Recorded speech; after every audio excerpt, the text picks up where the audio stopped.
Je peux m'exprimer vraiment, librement? Ok, super. J'aime les arcs-en-ciel. J'espère que vous aussi. J'adore les arcs-en-ciel. Il est beau celui-ci, hein? En plus il est bien accompagné. Comme vous le voyez et comme vous le savez bien évidemment, il est constitué de différentes couleurs. Et même de nuances, ça ne se voit pas bien ici, mais entre chaque couleur il y a même des nuances. Et en même temps, c'est un ensemble, c'est un arc-en-ciel. Si on note une de ces couleurs, parce qu'elle nous plaît moins bien, est-ce que c'est toujours un arc-en-ciel? Et pourquoi ne pas demain uniformiser l'arc-en-ciel en une seule et même couleur dominante? Parce que décidément, ce fatras de couleurs, c'est insupportable. À la vue, c'est insupportable. Peut-être que ce qui est bleu, vous le voyez rouge. Et vous voulez me convaincre qu'il est rouge. Et même convaincre le bleu, que pour le bien de tous, il doit devenir rouge. J'aime les arcs-en-ciel, vraiment. Et j'aime tout autant, peut-être même encore plus, les mots, le verbe. Si vous suivez mes vidéos, peut-être avez-vous noté que j'utilise des mots ou expressions de manière récurrente. Selon moi, là où j'en suis, je ne sais pas ce que je ne sais pas. Voyez si ça résonne en vous. Congruence, souveraineté, responsabilité, hyperconscience, autonomie, lucidité, discernement. C'est à tout cela que je vous invite régulièrement. Ces mots ont un sens, en tout cas pour moi. Ils ne sont pas choisis au hasard. Ils comportent même une énergie. C'est le principe même du verbe. Ils font partie d'une communication que je veux axer sur l'essentiel. C'est mon choix de départ et non une communication qui philosophe, une communication bavarde. Et il est de votre liberté et de votre responsabilité, il est de la liberté et de la responsabilité de chacun en fait, de les entendre, de les comprendre partiellement, de les interpréter, de les déformer, de les utiliser différemment et de se les approprier. D'ailleurs, notre cerveau est ainsi construit. Dans toute interaction, face à toute information que l'on reçoit, nous fonctionnons ainsi, nous fonctionnons avec nos filtres, avec notre vision du monde. Et plus nos filtres sont épais, par nos conditionnements, nos croyances, nos blessures, nos peurs, plus c'est ainsi, plus le message est altéré. Tout acte. Pourquoi est-ce que je parle de ça? Où est-ce que je veux en venir avec mes histoires d'arc-en-ciel, de sparadrap et de verbes? Il y a quelques jours, 8 ou 10 jours je crois, j'ai fait une vidéo que j'ai nommée « La valse des étiquettes runner-chasseur ». J'ai reçu beaucoup de réactions à la suite de ça, chaleureuses pour la plupart, parce que comme disant tout haut ce que beaucoup pensent tout bas, comme libérer une parole. C'est à la mode cette affaire-là. Bref. D'autres en revanche se sont montrés troublés, voire choqués. Et j'entends, je comprends, ok. Et m'ont fait part de leur ressenti de manière réactionnelle. Tout chemin d'évolution, et je l'ai dit quelquefois dans mes vidéos, consiste d'abord à aller voir en soi, d'abord en soi ce qui est touché, plutôt que d'entrer en réactionnel, dans un réactionnel vif. C'est la base. En quoi suis-je touché à l'intérieur de moi? Qu'est-ce qui est touché en moi? Mon rôle en tant que thérapeute est de vous aider à vous aider vous-même. C'est le choix que j'ai fait, le choix de supporter l'autonomie, de soutenir la souveraineté. Donc non en répondant à des désirs égotiques qui peuvent se manifester ici ou là, mais aux besoins de l'âme. Ça, c'est mon choix. En substance, dans cette vidéo, je disais, à plusieurs reprises, qui plus est, la juste utilité au départ de ces concepts, de ces étiquettes, parce que ça voilà, ça stabilisait la compréhension, ça donnait du sens à quelque chose qui est éprouvant, qui est déstabilisant, ce qu'est le lien de flamme jumelle. Et puis je vous invitais ensuite à les lâcher, à les dépasser pour entrer dans le chemin d'unité. Résumé. Faire des vidéos n'est pas une stratégie commerciale en ce qui me concerne. J'accompagnais des personnes avant, j'accompagnais des flammes jumelles avant. Ça a été une suggestion appuyée de ma guidance. En 2 jours, il a fallu que je fasse 10 vidéos. Ça s'est passé comme ça, je l'ai déjà dit.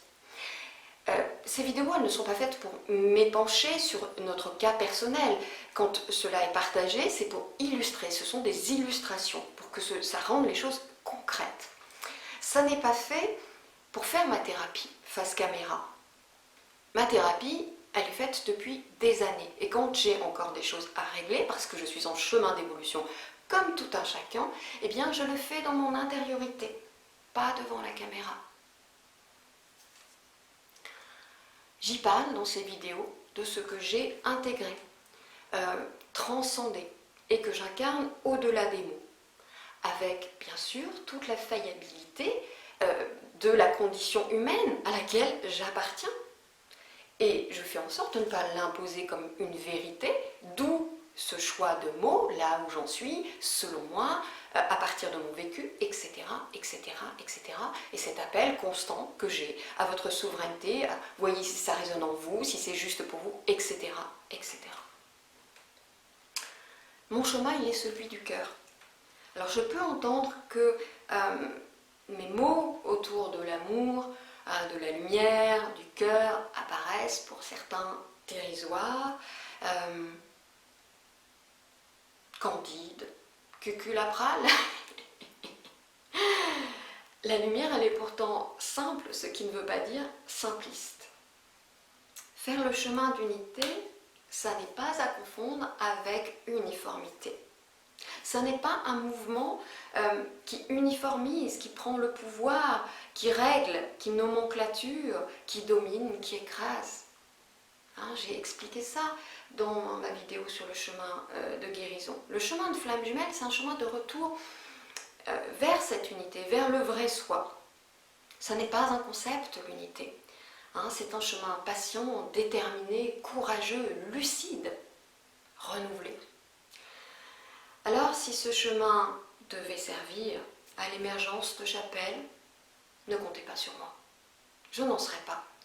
La force qui m'habite n'en veut pas. N'adhère pas à cela. Je n'en serai donc pas. Et j'ai même envie de dire, vive les parias de la pensée établie, vive les rebelles du sommeil de l'âme, vive eux. Avoir tort ou raison, c'est l'angle de vue de l'ego. Le cœur n'en a que faire. Alors il est vrai que les réseaux sociaux aujourd'hui ont la gâchette virtuelle facile. Je veux aussi rajouter, et j'ai presque terminé, à ceux qui m'ont écrit pour me délivrer aussi des messages dits guidés. Je les remercie de leur sollicitude. Simplement, ai-je demandé à recevoir une guidance de l'extérieur? Je ne m'en souviens pas. La vie enseigne d'abord à celui qui est concerné. Pour mes mots, et je reprends les mots d'un channel connu, reconnu, Sylvain Didlot, et beaucoup le tiennent, ce même discours, une guidance, un message guidé ne comporte ni injonction, vous devez, il faut que, ni jugement, et encore moins sur la personne, sur l'être. Manifestement, ces injonctions ne prennent pas en compte une réalité factuelle et énergétique qui empêche ce à quoi elles appelaient impérieusement.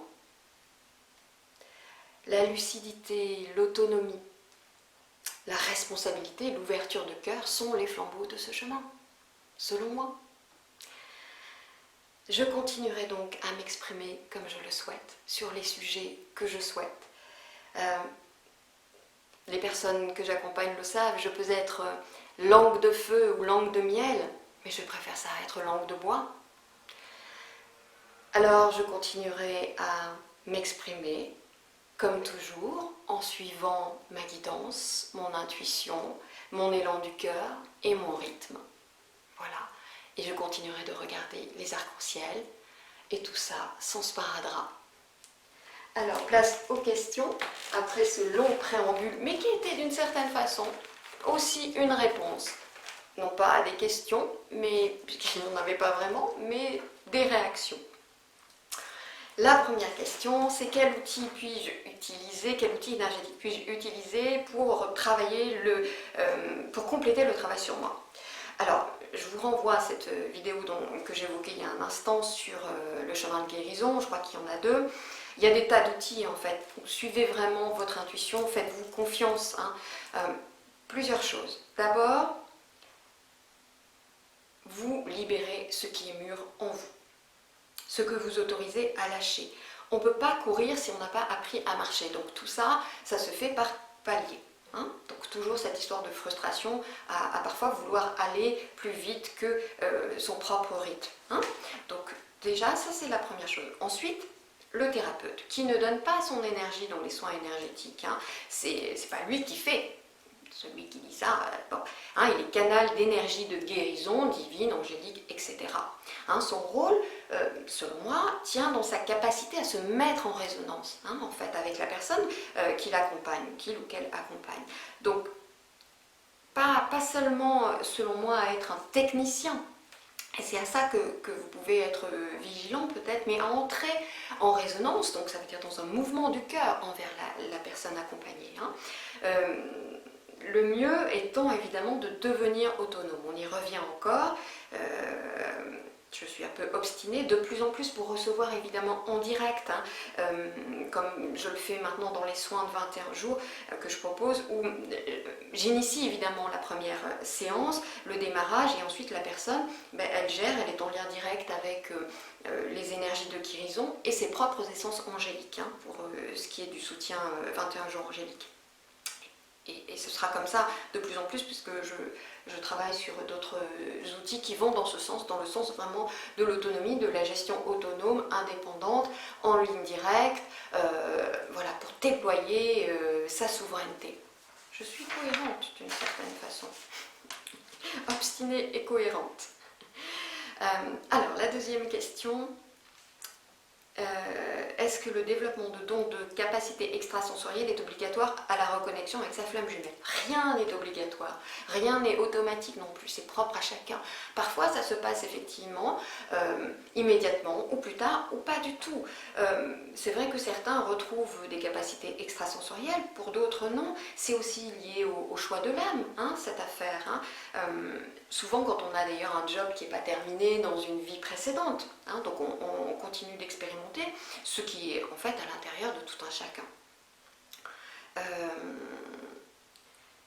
C'est vrai que, en ce qui me concerne, c'est à ce moment-là que j'ai récupéré mes capacités extrasensorielles. Ça a commencé là, et qu'ensuite il m'est arrivé ces expériences mystiques que j'évoque parfois, et même ça a été très loin, puisque alors que nous étions en phase de séparation, effectivement, l'âme de Philippe venait me chercher, comme pour me guider dans mes réapprentissages. Elle me faisait faire un chemin de guérison, c'était vraiment absolument incroyable et magnifique. Et me permettait donc de réapprendre et de visiter de multiples facettes de guérison et d'axes de blessures, de peur, de travail, de mémoire. On a été coéquipiers vraiment de manière absolument incroyable. Donc voilà, non, il n'y a rien d'obligatoire, effectivement, et soyez rassurés si c'est pas là, mais c'est juste que votre âme, elle a choisi d'expérimenter ça, ou peut-être plus tard. Et ça n'enlève rien à ce lien de flamme jumelle, à la qualité du chemin que vous êtes en train de faire, bien évidemment. Dans le prolongement de cette question, est-ce que le fait de ressentir ma flamme jumelle quand il n'est pas là, de ressentir ses états émotionnels, est-ce que c'est normal ou est-ce que je me raconte des histoires? Alors ça, je l'entends souvent, cette question. Là encore, c'est propre à chacun, c'est lié souvent à la sensibilité que l'on a et que l'on reconnaît avoir aussi. Donc ça peut venir là encore immédiatement, soit plus tard, quand on commence à faire du travail sur soi et que du coup on enlève des couches. Donc là, à ce moment-là, la sensibilité peut remonter. Et du coup, on peut se mettre à ressentir ce qui était en vérité déjà là, mais qu'on ne sentait pas, c'est-à-dire la connexion à son autre, à ses états émotionnels, etc. Ça peut aller très très loin, cette affaire, extrêmement loin, jusqu'à vivre de la sexualité énergétique. Enfin, il y a vraiment une batterie de phénomènes absolument incroyables qu'on peut vivre à partir de ça. Hein. Donc comment vous savez, j'ai envie de dire que si ces émotions par exemple que vous ressentez sont totalement incongrues par rapport à votre contexte du moment, imaginons que vous êtes en voiture ou au supermarché et vous avez envie de pleurer ou vous vous sentez en colère et ça n'a pas de sens, c'est que c'est pas à vous. Hein, c'est un repère, c'est de bon sens d'une certaine façon. Alors après, comment on le gère? Bien souvent cette affaire, ça vient nous apprendre la gestion des émotions, c'est-à-dire à les accepter et non pas à les refouler, mais aussi à se laisser être dans cette capacité de plus en plus de se laisser traverser par, sans être emporté par. D'abord parce que ce ne sont pas les vôtres, c'est finalement la base de ma pratique. Hein. Et donc c'est vrai que moi j'ai vraiment ça qui a été réveillé avec Philippe. C'est-à-dire que ça nous mène très loin et très souvent, ça va même jusqu'au mot physique où je suis comme un éclaireur pour lui. Ça c'est assez régulier. La première fois ça s'est passé avec une tendinite à l'épaule qu'il avait et là on ne se voyait pas à ce moment-là, je n'étais pas au courant et j'avais mal mais au bras gauche, mais c'était dingue. Et en fait quand on s'est vu quelques jours plus tard, il est arrivé en me disant non mais j'en peux plus, j'ai une tendinite, etc. Sauf que lui il avait à l'autre bras. Et j'ai fait ok, je suis en train de souffrir pour un truc que je n'ai pas. Et là j'ai commencé à comprendre comment ça marchait.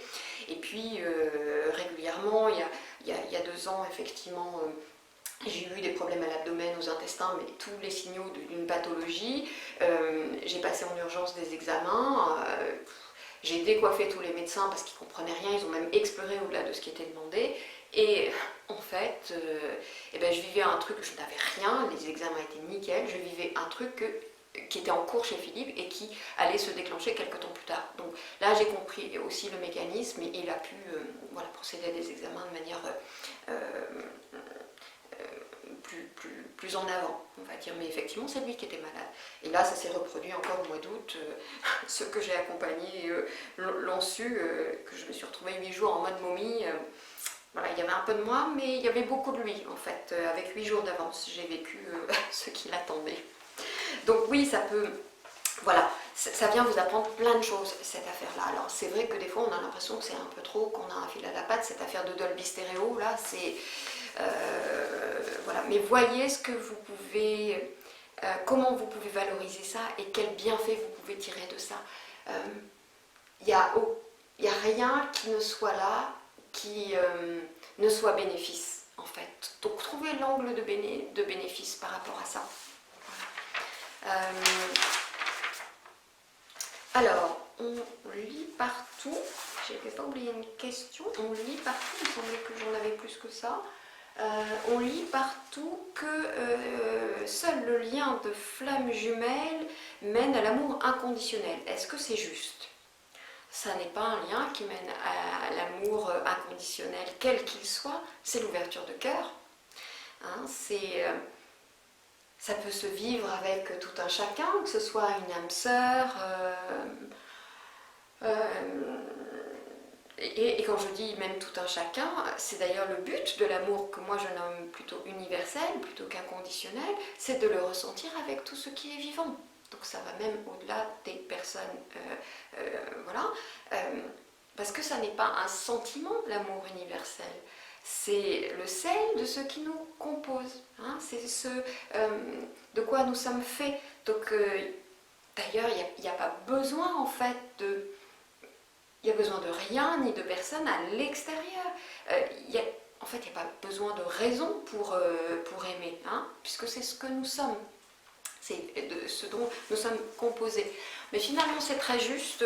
Oui, j'ai oublié une série de questions, mais en fait, comme la vidéo est déjà un petit peu longue, et comme vous le savez, j'aime bien qu'elle ne soit pas trop longue pour que votre attention soit maintenue. Ben voilà, c'est que c'est juste, les autres questions sont restées sur mon bureau. Je vous dis à très bientôt, sans sparadrap, avec ou sans arc-en-ciel, et toujours dans la bonne humeur.